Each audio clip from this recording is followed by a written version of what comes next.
कब कैसे हैं आप लोग? उम्मीद करते हैं सभी लोग ठीक होंगे। चलिए आज शुरू करते हैं। ये 5 क्वेश्चन कल दिए, उम्मीद करते हैं सभी लोग ये 5 क्वेश्चन किए होंगे। ठीक है, कई लोग कमेंट कर रहे हैं, जिसमें एक आकाश गुप्ता हमारे स्टूडेंट हैं, तो सबसे पहले वो आंसर कमेंट करते हैं। हम चाहते हैं कि इसका आंसर आप खुद ढूंढे। जानते हैं तो बहुत बढ़िया, नहीं जानते हैं अगर तो आप खुद से ही इस आंसर को ढूंढा करके और एक डायरी बनाइए जिसमें रोज ये क्वेश्चन नोट करिए।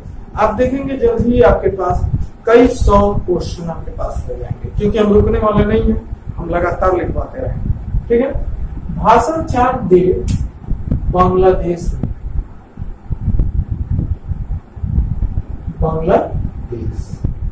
बांग्लादेश ठीक है। फुगाकू क्या? फुगाकू दुनिया का सबसे तेज सुपर कंप्यूटर जापान ने बनाया है। दुनिया का सबसे तेज सुपर कंप्यूटर, ठीक है, इसको जापान ने बनाया। इसके पहले चीन का सबसे तेज सुपर कंप्यूटर था। भारत का सबसे तेज सुपर कंप्यूटर प्रत्युषा।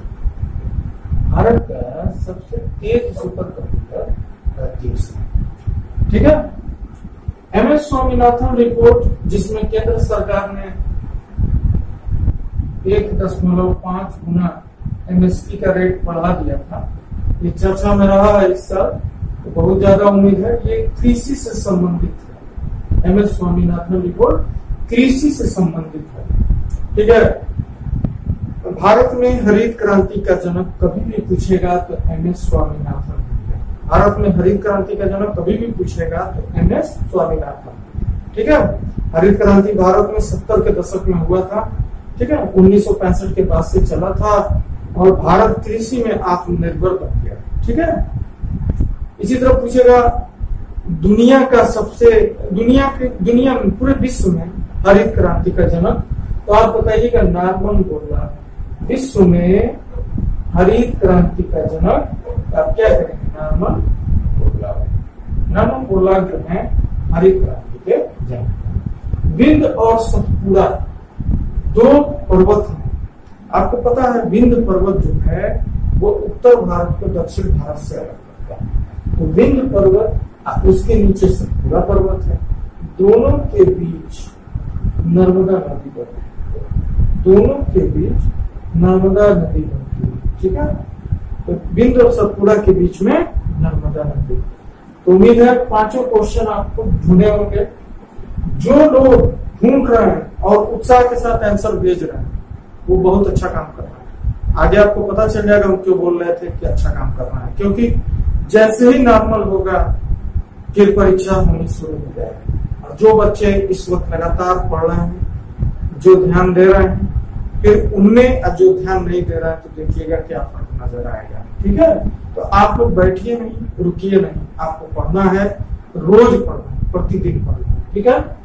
तो 5 क्वेश्चन ये था, ये कंप्लीट हो गया। आज आपको हम बताते हैं क्या पढ़ाएंगे। तो आज हम आप लोगों को पढ़ाएंगे भारत में निधि। भारत में निधि, निधि थोड़ा हिंदी डिफिकल्ट लगेगा आप लोगों को, इसका सही बात कह सकते हैं फंड। भारत में निधियां, भारत में केंद्र सरकार और राज्य सरकार के अपना फंड होता है। तो हमारा भारत का संविधान 3 फंड बताता है। 3 फंड बताता है। पहला जो फंड है उसको भारत की संचित निधि कहते हैं। भारत की संचित निधि कहते हैं, ठीक है। दूसरा फंड है भारत की आकस्मिकता निधि।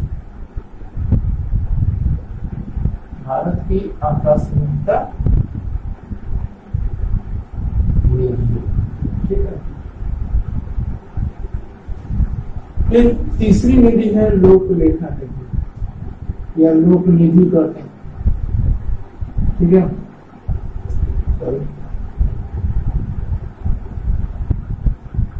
लोक निधि कहते हैं।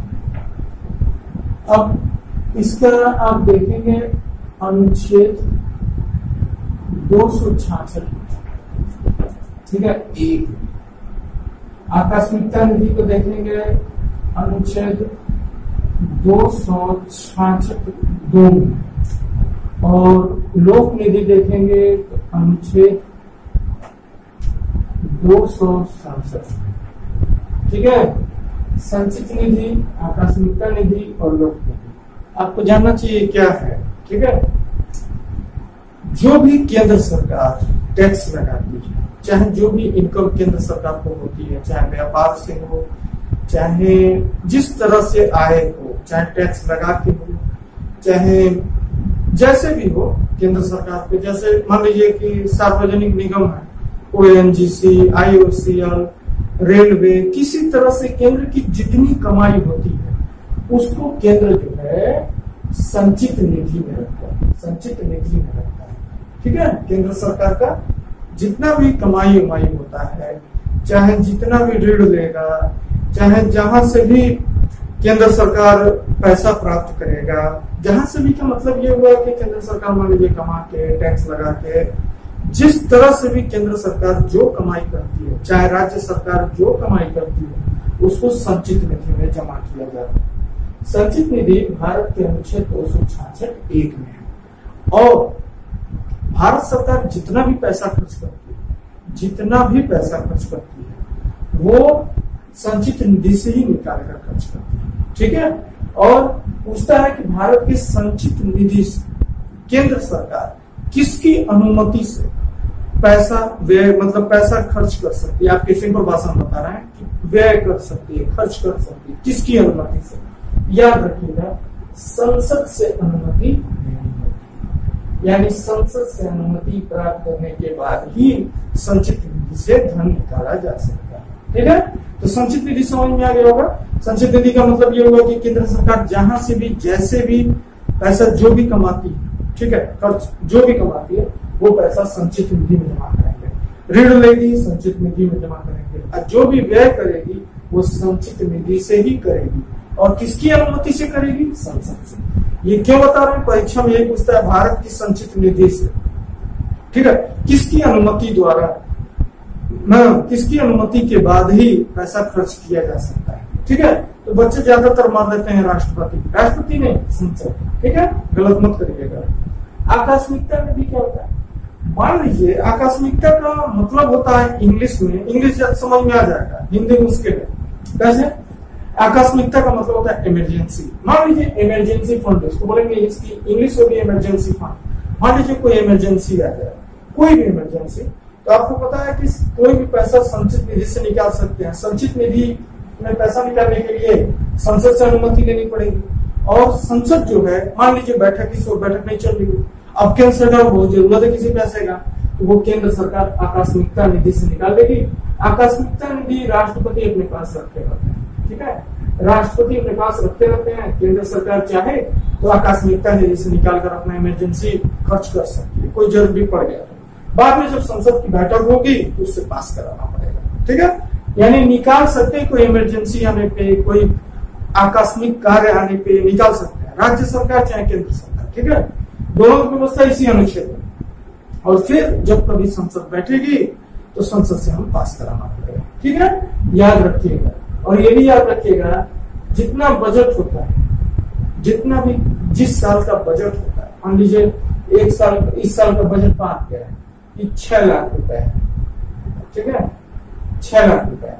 अब इसका 1/6 कर दीजिए, 1/6 आप करेंगे 1 लाख रुपया है। एक एग्जाम्पल दे रहा है, ठीक है, एक एग्जाम्पल, यानी आकस्मिकता निधि में उतना ही पैसा रखा जाता है जितना बजट जो जिस साल का बनाया जाता है उसका 1/6। याद रखिए, बहुत इंपॉर्टेंट चीज बता रहा है, ठीक है। अनुच्छेद 267 लोक निधि। लोक निधि क्या होता है? केंद्र सरकार, आपको पता है, NSC बेचती है। केंद्र सरकार आपसे FD जमा कराती है। FD माने आप बैंक में जाके 10 साल का फिक्स डिपॉजिट जमा करते हैं। वो पैसा कहाँ जाता है? आप किसान विकास पत्र खरीदते हैं डाक विभाग से, चाहे केंद्र सरकार का कोई और LIC जमा करते हैं, जिस तरह का कोई भी, वो पैसा चला जाता है लोक निधि में, ठीक है, लोक निधि। वो पैसा क्या होता है, लोग माने पब्लिक, पब्लिक फंड उसको बोलते हैं। जो पब्लिक सरकार के पास पैसा जमा करती है, चाहे एफडी करके, चाहे एनएससी खरीद के, चाहे किसान विकास पत्र खरीद के, जिस तरह भी, वो पैसा किसके पास जमा होता है, वो कहाँ जमा होता है, वो लोक निधि में जमा होता है और उसको पब्लिक फंड बोलते हैं। ठीक है, इसमें से पैसा लेने के लिए किसी की अनुमति जरूरत नहीं होती है केंद्र को। केंद्र इसमें बिना किसी की अनुमति के पैसा निकाल सकते हैं, संसद से अनुमति लेने की जरूरत नहीं। जबकि दोनों में संसद के अनुमति की जरूरत है, इसमें नहीं है। क्यों? क्योंकि ये लोक निधि है, पब्लिक फंड है। पब्लिक जो पैसा एफडी के द्वारा, किसान विकास पत्र के द्वारा, एनएससी के द्वारा जो भी जमा करती है, वो पैसा इसमें लगता है और इसका दायित्व तो केंद्र सरकार के ऊपर भी होता है। केंद्र सरकार को इसको देना होता है। ठीक है, इसमें किसी की अनुमति की जरूरत नहीं होती। इसमें संसद। तो उम्मीद है सबको समझ में आया होगा। याद रखिएगा, कोई ये नहीं पूछेगा कि सर राज्य के लिए क्या, कौन सा अनुच्छेद है संचित निधि के लिए।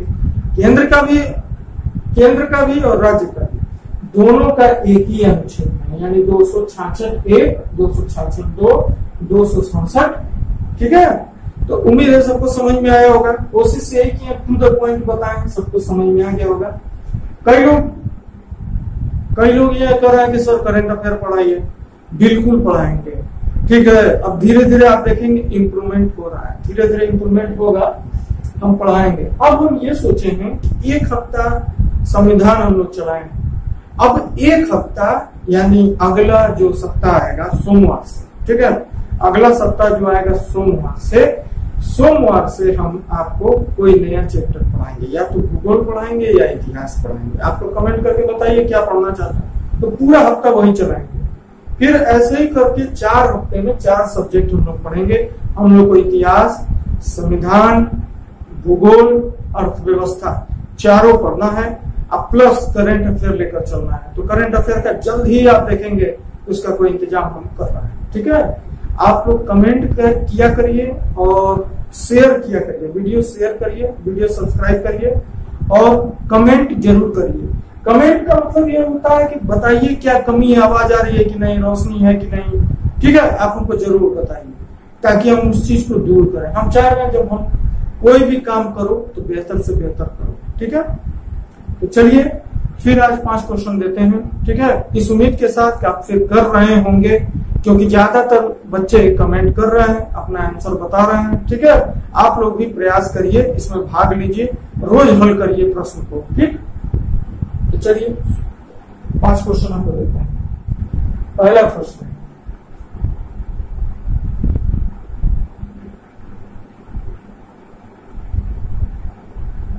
विश्व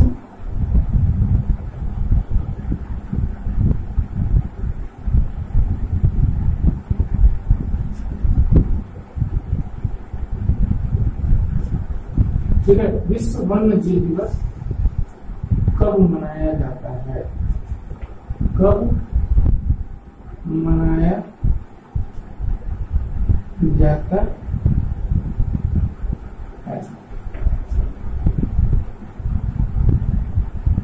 विश्व का सबसे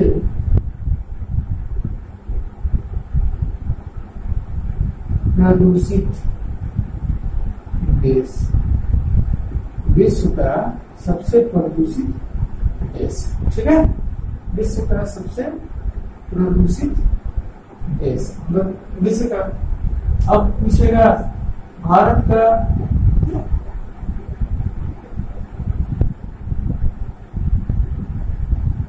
सबसे प्रदूषित शहर चुना गया है, 2020 का है। ये सब 2020 का करंट है, ये सब 2020 का करंट है। ठीक है, भारत का सबसे प्रदूषित शहर, ठीक है, संयुक्त राष्ट्र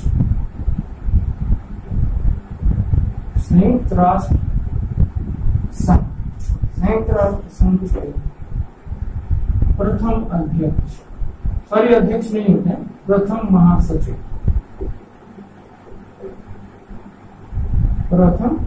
महासचिव। ठीक है, भारत के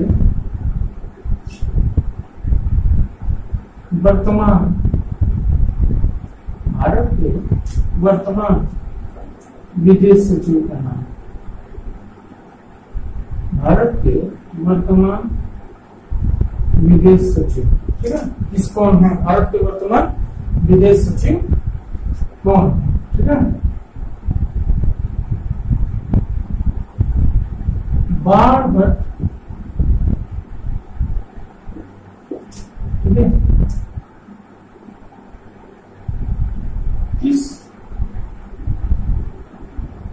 शासक से संबंधित, किस शासक से संबंधित है? बाणभट्ट किस शासक से? ठीक है, चंद्रगुप्त मौर्य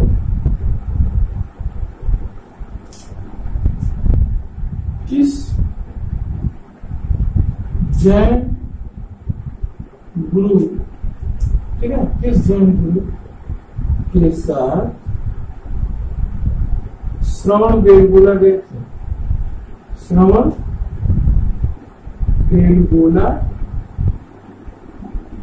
गए थे। ठीक है, श्रवण बेलगोला गए थे।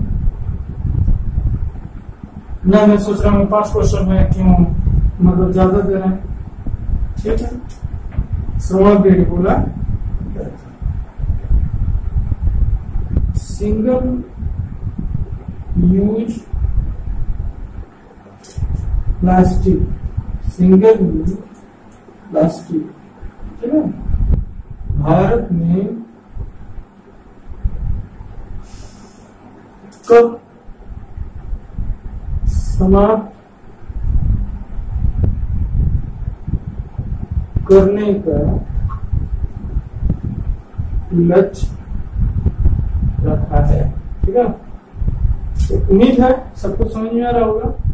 विश्व वन्य जीव दिवस कब मनाते हैं? विश्व का सबसे प्रदूषित शहर, भारत का सबसे प्रदूषित शहर, ठीक है, विश्व का सबसे प्रदूषित देश, सॉरी, संयुक्त राष्ट्र संघ के प्रथम महासचिव, भारत के वर्तमान विदेश सचिव, बाणभट्ट किस शासक से संबंधित? मतलब ये बाणभट्ट किस शासक से संबंधित है? अक्सर किस शासक के संबंध में इसका नाम लिया जाता है। ठीक है, चंद्रगुप्त मौर्य किस जैन धर्मगुरु के साथ श्रवण बेलगोला गए थे? सिंगल यूज प्लास्टिक भारत ने कब समाप्त करने का लक्ष्य रखा है? ठीक है, आप लोग, उम्मीद है सबको समझ में आया होगा। आवाज कैसा आ रहा है, प्रकाश कैसा है, रोशनी कैसी है, आप जरूर कमेंट करें, जरूर बताएं, सब्सक्राइब करें, लाइक करें और सबको शेयर करें। जिसको भी जानते हैं, कई ऐसे स्टूडेंट जो हैं हमारे अपने स्टूडेंट्स हैं, उनको पता ही नहीं हम पढ़ा रहे हैं, तो आप लोग सबसे शेयर करिए, जिसको भी जानना है शेयर करिए, सब्सक्राइब करिए और मिलते हैं कल फिर नए वीडियो के साथ। ठीक है, बहुत बहुत धन्यवाद आपका।